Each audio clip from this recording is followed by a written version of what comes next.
Wrapbook recently raised a $27 million Series A from A16 and other investors. Reading through the press release, I thought it was very interesting, and there's a lot of lessons we can learn from them. So welcome to Backseat PM, where we learn to think like a product owner by observing other companies. According to A16Z's press release, Wrapbook is a cloud-based software and fintech platform that empowers workers and unions to manage financial services for project-based workforces. Talk about a lot of jargon. If we look at the next sentence, they're looking at the entertainment industry. So they offer a software that provides significant better experience for production studios to seamlessly onboard, pay, and insure workers' employment profile that cast and crew members can actually take from role to role. I think this is really interesting. So Wrapbook is a SaaS product for running payroll and other services for studios within the entertainment industry. And it's interesting because the entertainment industry is such that they kind of hire everybody for a particular movie or production, and then everybody's let go for the next one. So a lot of times what I've heard is they will actually create companies for a particular movie. They'll go out and make them and raise funds from investors and production houses and distribution locations such as like WB or Disney or whoever. They will invest in that company. The company goes and hires all the workers, does the production, and then lets them go. Because you wouldn't want a company to have 5 dozen editors waiting around for the next movie to come in. So they just hire them as the gig is needed and then let them go.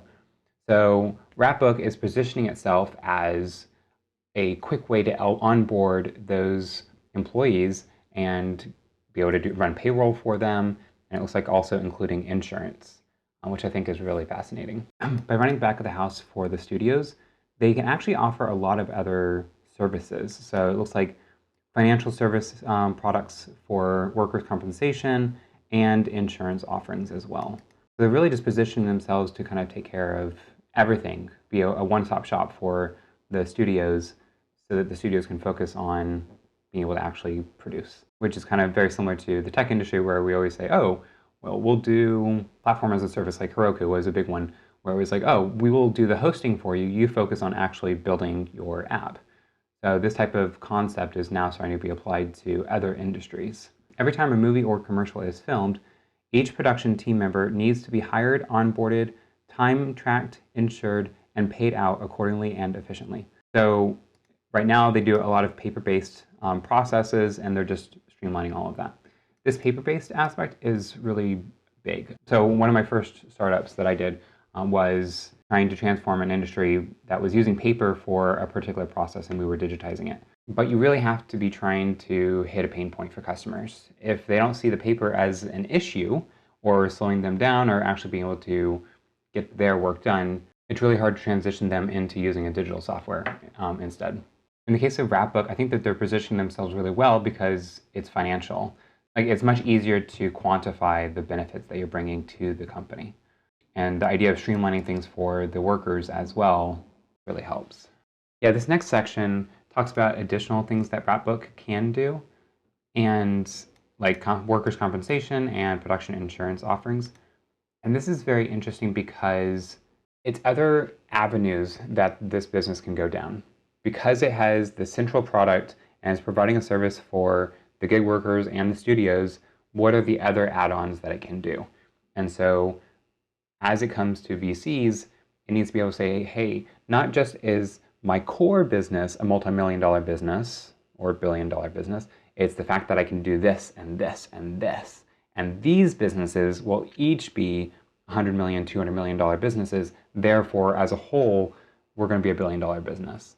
And that's where it's really smart to kind of think a couple of steps ahead and making sure you're at least laying down the foundation to enable those types of avenues of business.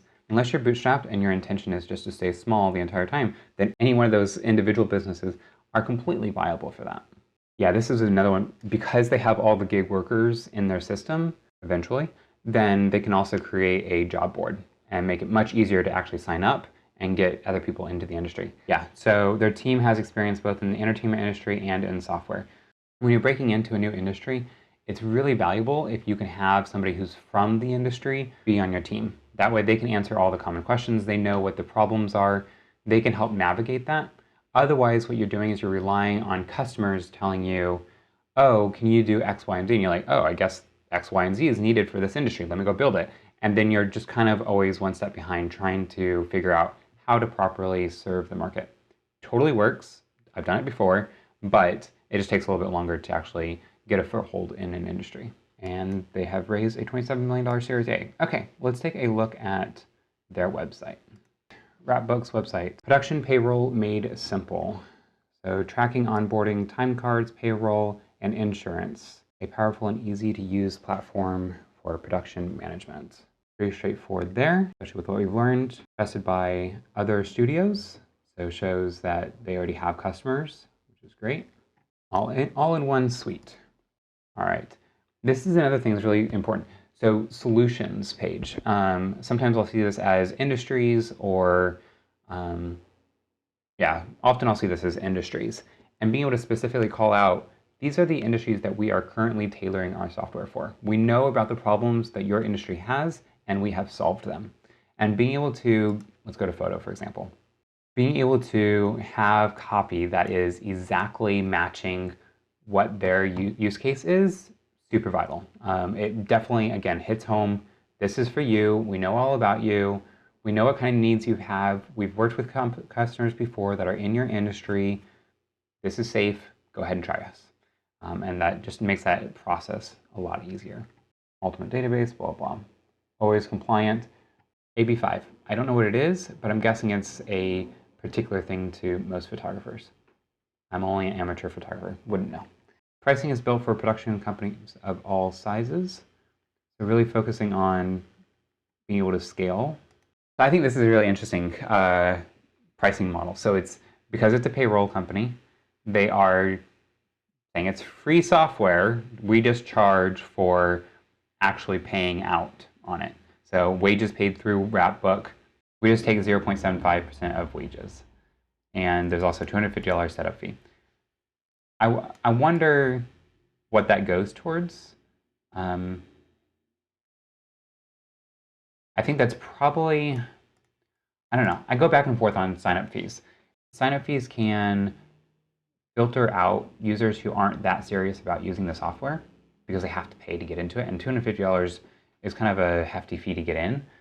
But if you're a production house that is going to be doing $5-6 million worth of payroll, it's probably not that much. So this might be a good way to gauge to make sure it's only the larger, or it's medium to large size production houses. I'm guessing a lot of the small indie companies might be hesitant on this of that's an extra $250. Is it worth my time?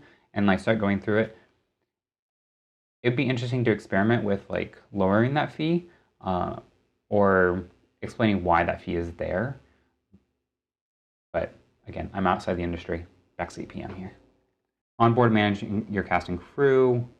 Manage is probably really big. I mean, that's probably the timesheets, that's the payroll, that's the insurance. There's a lot of things that are going into that. So maybe they could break that out a little bit more. I'm guessing they already assume that you've read other pages and know what's going into it. Production insurance is a nice add-on. There are plenty of other add-ons that could be coming down the road. Yeah, all for once. Okay, so here's where it breaks everything down. Goes into what is provided. So yeah, here's a example. So if you pay somebody $1,000 and $500 kit fee, which I assume is a technical, or not technical, a industry term that I don't know. But you take 0.75% of that and you pay $11 for paying that person. So when you break it down like this, that makes sense. You add an extra zero, then you're starting extra zero here. It starts to add up very quickly for them, which is great. But I imagine they've already done the research and that's a good price point for them. So what are they doing well? I think their website looks great. They have obviously a designer on board, or at least a good contract with somebody. If they're bringing that designer into the software as well, I think they're off to a great start. Being able to have a really strong design can really make sure customers feel comfortable using the software and feel confident that you're legitimate. It really lends itself, especially for a young company like this that's only been around for a couple of years. It can be really valuable to make sure that customers can trust you. The idea of having profiles for the gig workers to be able to take to other studios, I think is brilliant. I think the idea of having creating a marketplace and being able to control both sides of the equation in this type of situation really makes sense. Obviously, marketplaces are usually one of those things that's really hard. It's like, well, if you have sellers and you have buyers, you have to have both in the system at the same time to be able to actually make the business work. But in this case, the market already wants to be together. They are intending to be together, and you've actually got the buyer, the studios, actually bringing in the gig workers directly into the system, and so it's just like by default they get a profile. So you're really being able to leverage, oh, you already have a profile, let's give you these other services. And you can really extend that part of the business very quickly. One of the other really good things they're doing is providing insurance. I'm guessing that they are not actually doing the backing themselves. They are partnering with other companies, and then they're just being a broker, and in which case they get a brokerage fee. And so that's just really smart on their part to digitize that and simplify being able to get the insurance, and having a standard rate for that just makes it a lot easier for everybody involved. Insurance company, I'm sure, is happy about that because now they just have a single point of origin that's giving them lots of business, and it's a win-win for everybody. So what are potential problem areas for Wrapbook? I think that, as I mentioned, having so many features can make somebody feel like, oh, in order for me to pay this high price and be in the software, I have to use all the features. I think that there needs to be language, and then maybe sales team already does this, like start small, just start with your payroll, we'll take care of that. And as you see the friction that's happening from dealing with your insurance companies or dealing with X, Y, and Z, just come back to us, we'll take care of you. We'll be able to add that onto your account, no problem. I think that is a much easier sales story to be able to just iteratively bring people into, hey, look at all the things that we do provide, so that maybe not on their first contract with you, they're using the entire software, but by the third time, they're like, if they have it, we'll use them. Being able to actually become the de facto is really smart. So as a backseat PM, what are the areas that I think that they are potentially missing out on? Again, backseat. Don't have a clue of what they're actually attempting to do right now, or very much about the industry itself. With those disclaimers out of the way, I keep doing disclaimers, but with that disclaimer out of the way, I think that Stripe has Stripe Atlas, which lets people create new companies, and they take care of all the paperwork, and they kind of streamline everything. And then with an added service fee, they'll help you take care of the taxes for that business. And I think that Wrapbook could do something similar. Maybe build it on top of Atlas, maybe do something, just replicate Atlas within their own business. If all these companies are building a brand new company in order to do a particular production, then Wrapbook could get into that part of the industry and just go from beginning of when you actually look to start a company, we'll create it for you, and we'll actually do all the paperwork, we'll take care of all the taxes, and be able to just go from the exact beginning generation of, all right, production is getting kicked off, and then bringing in revenue or bringing in investments all the way through paying employees. All right, last part. What lessons can we learn as PMs and entrepreneurs? I think the big one for me is looking at what ways can your business create moats.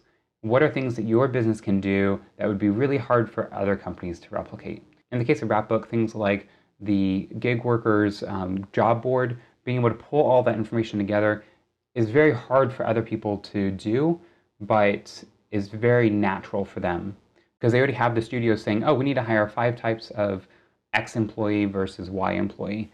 And being able to put that on a job board and have people who already have profiles for those get emailed about it and being able to come right into the system just reinforces that flywheel like we talked about. I think another thing that we can ask ourselves is there a chance for us to be able to be on 2 sides of a given market within our industry?